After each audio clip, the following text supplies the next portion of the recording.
جی ناظرین welcome back, ایک دفعہ پھر آپ کو خوش آمدید کہتے ہیں میٹرو ون نیوز کی یہ خصوصی نشریات، اور میں ہوں آپ کا میزبان ڈاکٹر بلند اقبال۔ سلسلہ ہے سوال و جواب اور انعامات کا، اور ناظرین آپ کو یہ بتاتے چلیں کہ آج ہم ماجبین ناظم آباد پاپوش نگر ایئر کنڈیشن مال پاپوش نگر کی یہ بائک جو ہے یہ آج ہم دینے جا رہے ہیں۔ مختلف اور بھی ہمارے ساتھ جو انعامات ہیں ہمارے پاس وہ موجود ہیں، اور ہم ایک کالر بھی لینا چاہیں گے۔ ہمارے ساتھ اس وقت لائن پر کالر موجود ہیں، ہم دیکھتے ہیں ہمارے ساتھ لائن پر کون ہے۔ ہیلو جی، السلام علیکم جی، کون سا بات کر رہے ہیں، کہاں سے آپ نے کال کی ہے یہ بتائیں؟ جی محمود بات کر رہا ہوں۔ جی کون بات کر رہے ہیں؟ محمود بات کر رہا ہوں لیاقت آباد سے۔ محمود صاحب لیاقت آباد سے آپ نے کال کی ہے۔ آپ کو بتاتے چلیں کہ ہم آپ سے ماجبین ایئر کنڈیشن مال ناظم آباد پاپوش نگر کی یہ بائک ہے، اس کے لیے 5 سوالات کریں گے، اور 5 میں سے آپ نے ہمیں اگر 4 سوالوں کے درست جواب دے دیے تو پھر آپ کو ہم یہ بائک دے دیں گے۔ اوکے جی، تیار ہیں آپ؟ بالکل جی، بالکل تیار ہیں، اوکے۔ اچھا، پہلا سوال آپ سے میں یہ کرنا چاہوں گا، ایک تو آپ تھوڑی ایسی جگہ آ جائیں جہاں سے آپ کی آواز صحیح آ سکے، سگنلز آپ کے نہیں کٹنے چاہیے۔ نماز اور طہارت کا طریقہ کس سورہ میں آیا ہے؟ آپ نے سورہ کا نام بتانا ہے۔ نماز اور طہارت کا جی، طہارت اس سورہ میں طلاق کے حوالے سے بھی بتایا گیا ہے، شادیوں کے حوالے سے بھی بتایا گیا ہے۔ اس کے علاوہ یعنی کتنی بیویاں اسلام نے ایک مرد کو جائز قرار دی ہیں، وہ بھی اس یہ جو سورہ ہے اس میں بتایا گیا ہے۔ سر یہ سورہ اس کی ابتدا میں ہی بتا دیا گیا ہے، بڑی اہم سورہ ہے، خواتین کے حوالے سے بہت اہم سورہ ہے یہ۔ جی، سورہ النساء بالکل درست جواب ہے جی، پہلا جواب آپ کا بالکل درست ہوتا ہے، آپ نے صحیح فرمایا۔ سورہ النساء میں نماز اور طہارت کا جو طریقہ ہے وہ بتایا گیا ہے۔ اور اب میں آپ سے دوسرا سوال کرنا چاہوں گا، جس زمین پر مسجد نبوی تعمیر کی گئی وہ کس کے مکان سے متصل تھی؟ جہاں رسول اللہ صلی اللہ علیہ وسلم کی اونٹنی قصوہ بیٹھ گئی تھی۔ اور آپ کو بتاتے چلیں کہ یہ وہ صحابی رضی اللہ تعالیٰ عنہ ہیں جہاں پہ رسول اللہ صلی اللہ علیہ وسلم کو یہ شرف حاصل ہوا ان صحابی کو کہ وہاں رسول اللہ نے قیام کیا۔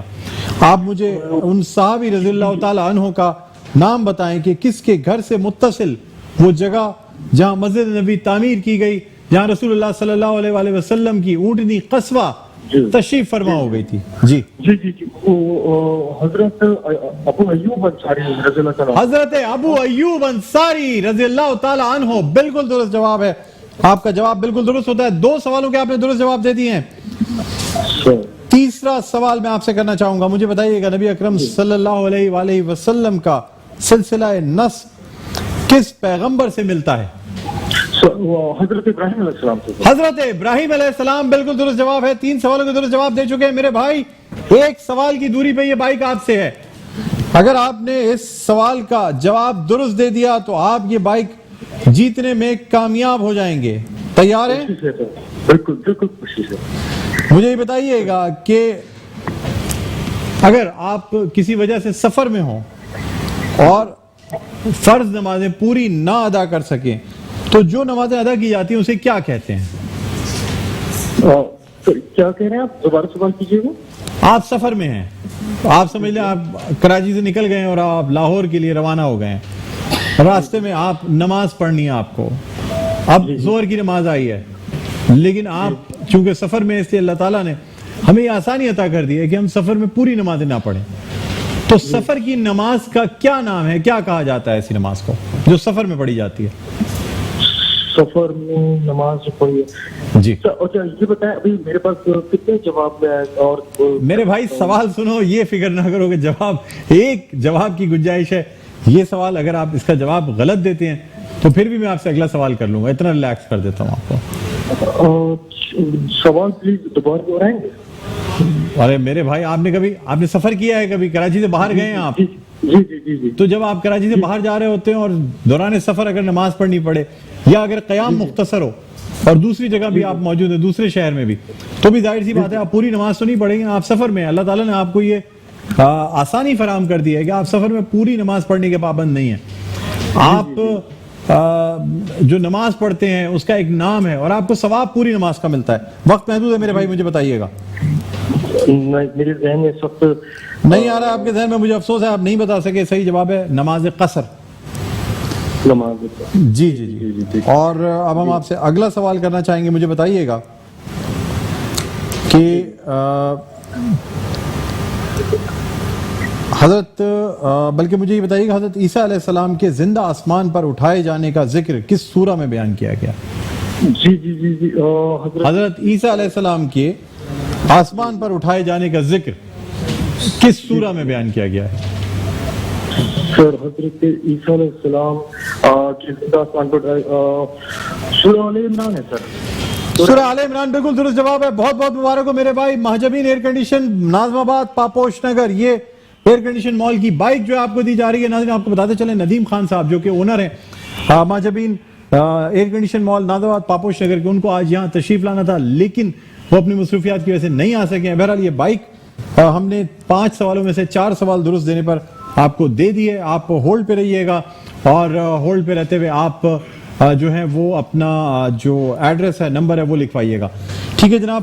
اب ہم آپ کو یہ بتانا چاہیں گے کہ ہمارے پاس ایک قرآن شریف موجود ہے جو کہ ہمیں نسرین فاطمہ صاحبہ کی جانب سے فی سبیل اللہ دیا گیا ہے۔ اس کے علاوہ ناظرین کل کے دن ہم کچھ اور نہیں کریں گے بلکہ ہم جانمازیں اور تسبیح بانٹیں گے، جو بھی ہمیں کال کرے گا اس کو ہم دیتے جائیں گے۔ یہ ای قرآن ہے، ایک کال کے ایک جواب کے اوپر آپ دے سکتے ہیں۔ کوئی ایک کال مجھے دے دیں، میں فوراً یہ آسان سوال کر کے یہ قرآن دینا چاہوں گا۔ جی ہیلو جی، السلام علیکم۔ وعلیکم السلام۔ کون صاحب بات کر رہے ہیں؟ چاند بابو کراچی سے۔ چاند بابو مجھے بتائیے گا، ایک سوال آپ سے آسان سوال کر رہا ہوں۔ یہ ای قرآن ٹیچر جو کہ نسرین فاطمہ صاحبہ کی طرف سے دیا جا رہا ہے، حجرہ اسود جو ایک ایسا پتھر ہے جس کو سب چومتے ہیں، جو گناہ چوس لیتا ہے، یہ کہاں سے اتارا گیا تھا؟ کہاں کا پتھر ہے یہ؟ دوبارہ حجرہ اسود کہاں سے اتارا گیا؟ کہاں کا پتھر ہے یہ آپ نے بتانا ہے۔ میرے سوال سنا نہیں، آپ آواز۔ حجرہ اسود پتھر ہے ایک جو خانہ کعبہ پہ نصب ہے، کہاں سے اتارا گیا ہے؟ کہاں کا پتھر ہے یہ؟ یہ جنت کا پتھر ہے۔ جنت کا پتھر ہے، بالکل درست جواب ہے چاند بابو میرے بھائی۔ یہ جو ای قرآن ٹیچر ہے یہ آپ کو دیا جاتا ہے نسرین فاطمہ صاحبہ کی طرف سے، فی سبیل اللہ آپ کو دیا جا رہا ہے، اور کل کے پروگرام میں ہم جانمازیں بھی دیں گے صرف آپ کی ایک کال پہ۔ ناظرین پروگرام کا وقت اب اختتام پر پہنچ رہا ہے، مجھے بلند اقبال کو اجازت دیجیے، اپنا بہت خیال رکھیے گا، اللہ حافظ۔